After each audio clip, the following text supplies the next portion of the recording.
Hello, viewers. Here we are here to talk to a soldier from the IDF who has been fighting the Hezbollah, and he has also fought with the Gaza, fought in Gaza and all.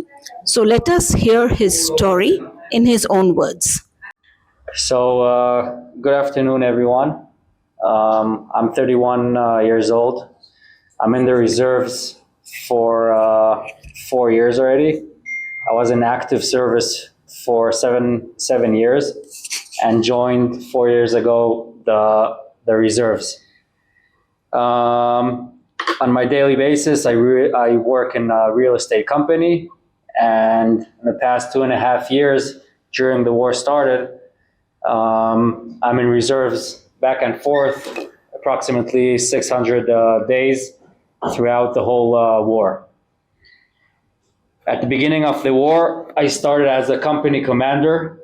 I had 100 soldiers, and today I'm a deputy battalion commander in Alexandroni Brigade, and I have approximately 600 soldiers under my command.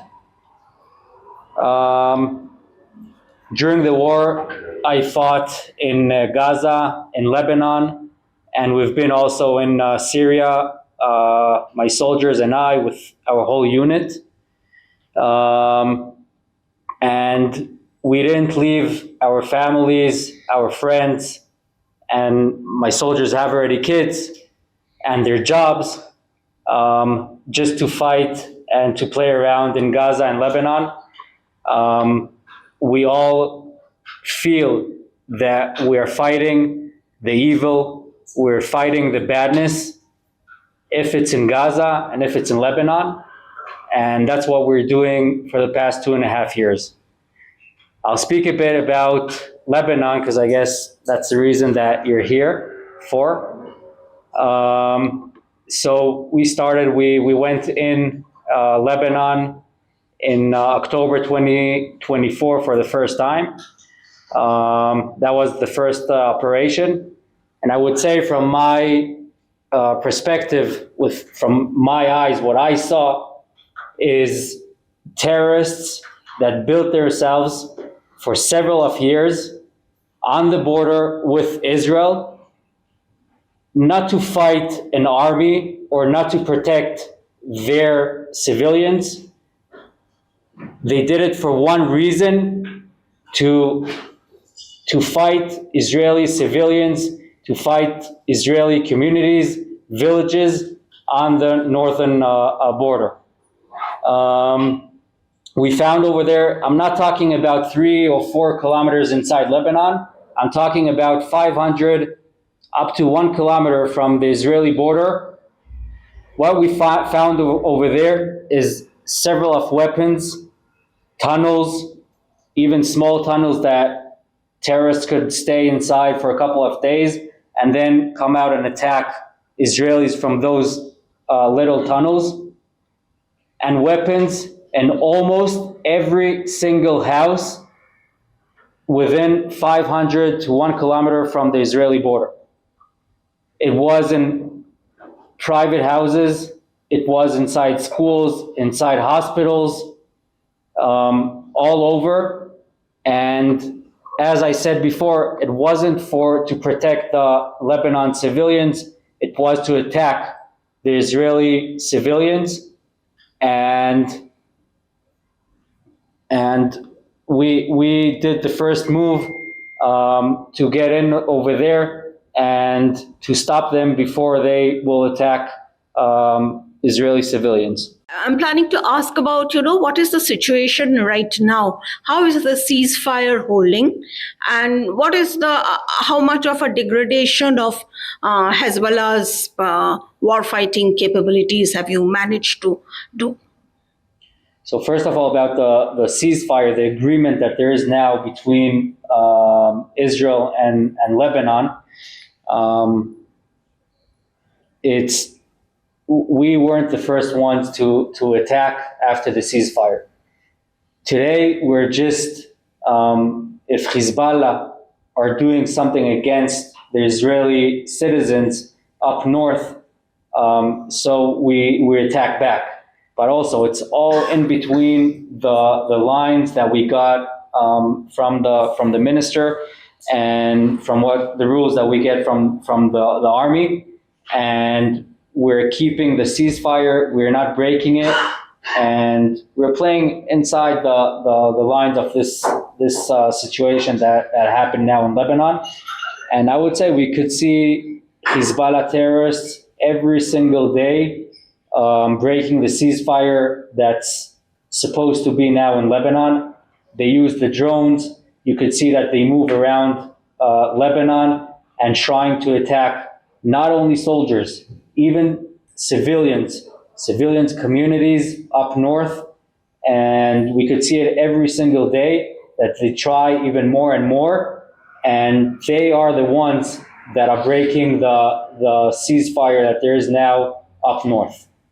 There have been reports about disaffection in the IDF, about soldiers being unhappy to fight the war because they are, whatever be the reasons.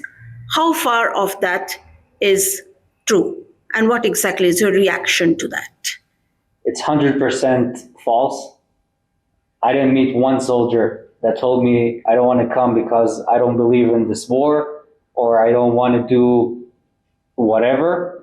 I would say on my unit and in my company that I commanded at the beginning of the war, 100% of all of my soldiers would come every time for anything. If it was in Gaza, if it was in Syria and Lebanon, every time 100% of the soldiers came. And it doesn't matter what was the mission that time, everyone came.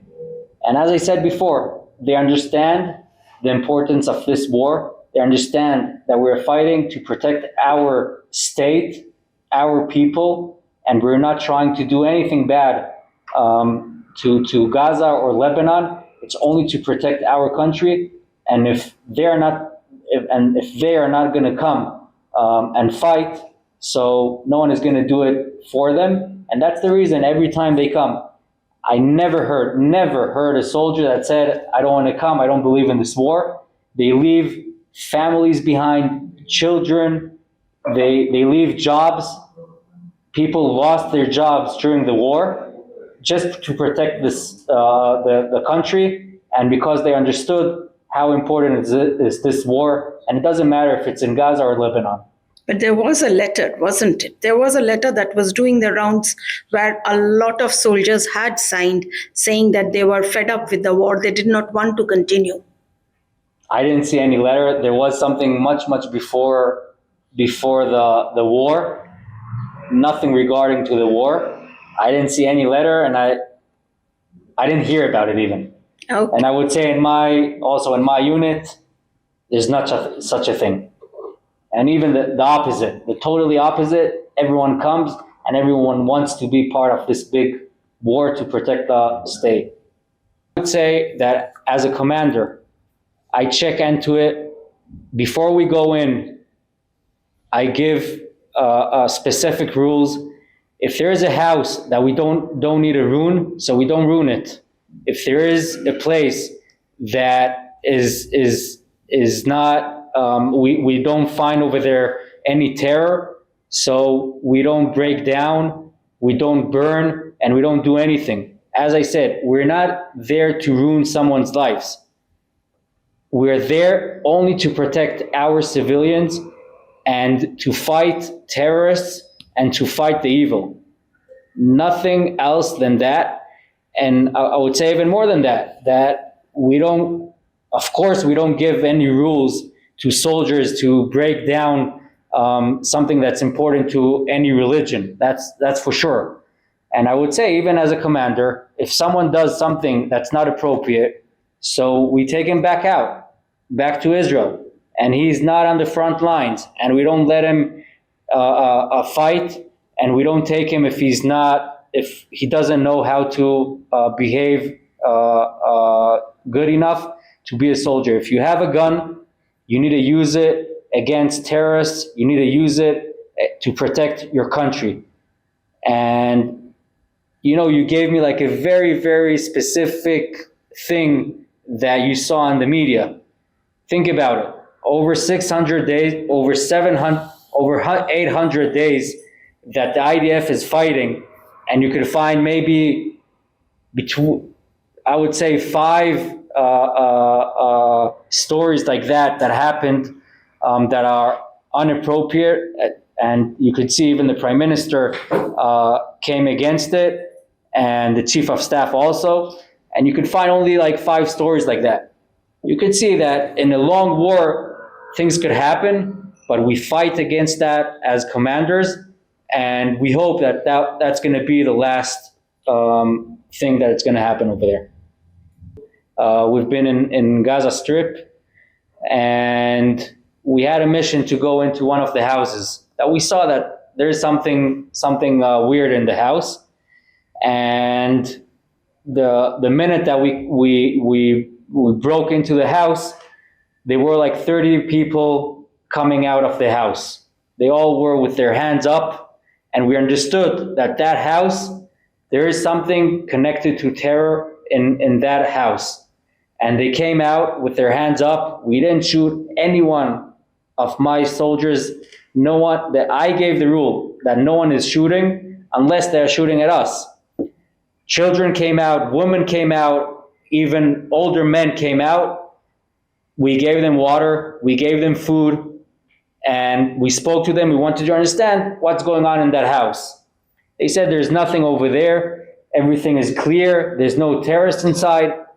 And as I said, we walked them out, we gave them food, we gave them water, and when we started searching inside the house, we found over there several of weapons, computers, maps, and even more things that I can't say. But you could understand that it wasn't a civilian house, and that house, they weren't looking for peace over there. And those civilians that came out, we didn't do anything to them. But 2 minutes after that we finished searching the house over there, one terrorist came out and started shooting at us. From that exactly house that those 30 people came out with their hands up, with children, with babies, with women. From that exactly house. So we killed that terrorist, and then 5 minutes afterwards, another 2 terrorists from this same house. And if you want, I could show you pictures from that house and which weapons came out from that house. So to say civilians, you could see that we really try. We try very, very hard, and I think we're doing it very good. Not to shoot and not to put civilians in danger, but you could see that terrorists use civilians as a human shield for their terror things that they want to do to Israel.